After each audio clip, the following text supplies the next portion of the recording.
Social મીડિયામાં આજકાલ એક એક્સપેરિમેન્ટ ખૂબ જ ટ્રેન્ડ કરી રહ્યો છે. પાણી, હળદર અને મોબાઈલની ફ્લેશ લાઇટ લેવામાં આવે છે અને પછી પાણી ભરેલ ગ્લાસ કે કોઈ પણ જે પાત્ર છે એને આ રીતે ગોઠવવામાં આવે છે અને પછી એની અંદર હળદર રાખવામાં આવે છે. તો આપણે આ એક્સપેરિમેન્ટ કરવાના છે અને એનું જે સાયન્ટિફિક રીઝન છે એ પણ સમજવાની કોશિશ કરવાના છે. ચલો સૌથી પહેલા આપણે લાઇટ બંધ કરીએ અને હવે હું આની અંદર હળદર નાખવાનો છું. જુઓ મિત્રો, તો સરસ મજાનું નીચે પ્રકાશિત જોવા મળે છે અને આપણે નવાઈ પણ લાગે છે કે આ કેવી રીતે થાય છે.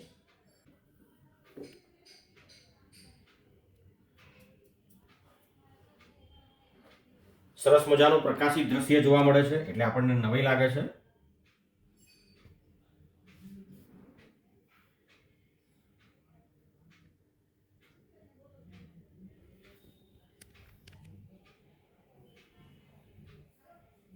તો સવાલ એ છે કે આવું કેમ થાય છે? તો મિત્રો, હળદર જે છે એની અંદર કર્ક્યુમિન નામનું એક રસાયણ હોય છે અને એ પીળા રંગનું હોય છે અને જ્યારે હું મોબાઈલનો આ જે સફેદ પ્રકાશ જે છે અહીં આપાત કરું છું ત્યારે આ જે કર્ક્યુમિન જે છે એ બીજા રંગોનું શોષણ કરે છે અને જે આ પીળા રંગનો જે પ્રકાશ છે એને વિખેરી નાખે છે, એને બહાર ફેંકે છે અને એના લીધે આ સરસ મજાનું પ્રકાશિત દ્રશ્ય દેખાય.